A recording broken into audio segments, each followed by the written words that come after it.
Realities of playing the violin. Learning to play slow is the secret to playing fast.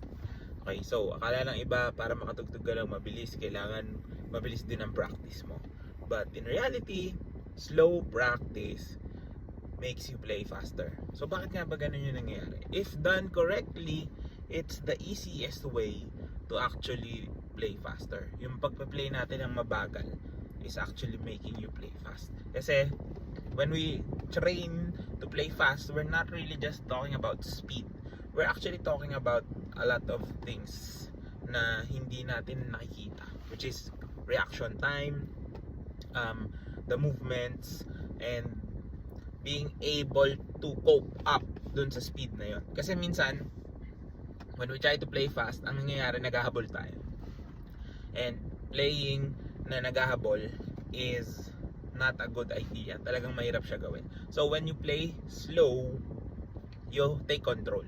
You have more control of what's happening around, what's the next move, no? What's the next note? Alam mo agad kung kailan ka magpapalit. Mas nagkakaroon tayo ng sense of control. And that sense of control helps us improve everything else, no? Yung reaction time na sinasabi natin at a slow speed or slow tempo, once na nag-move tayo, we can create adjustments, no? Once we draw the bow, narinig natin na medyo nag-iiba yung sound or we're out of tune, we can adjust our left hand. If pangit yung tunog, we can adjust the speed, no? So mas nagagawa natin ng reaction. So parang ang slow practice is doing slow motion, di ba? Parang si The Flash, ganyan. Nakikita mo kung ano yung nangyayari in a longer span of time. And then with that experience, alam na ng brain natin kung paano tayo tutugtog kapag kailangan na natin mag-play ng mabilis. Okay? So, hindi rin lahat ng slow practice pare-parehas. May slow practice na mali din. No?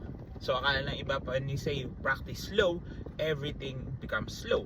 Yung way ng pagtugtog natin, biglang hahaba, or yung articulation natin mawawala. No.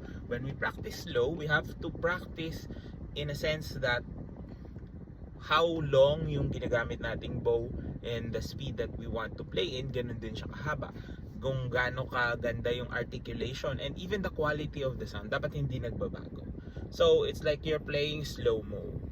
That's how you really practice slow. Hindi pwedeng yung slow na isa-isa yung nota, hindi mo na alam kung ano yung mangyayari, because the speed comes with the adjustments. The speed comes with the reaction time. So, mas mabilis na reaction time, you can play faster.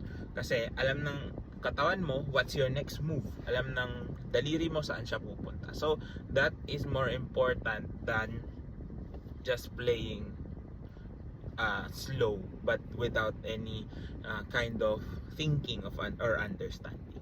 So, when you practice slow, try to practice it as if you're gonna play fast, but you are doing it, or parang ang feeling is you're slowing down time.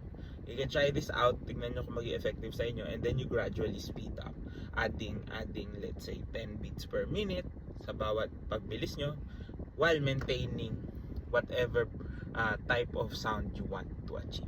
Yeah. So follow for more, and I'll see you on the next one.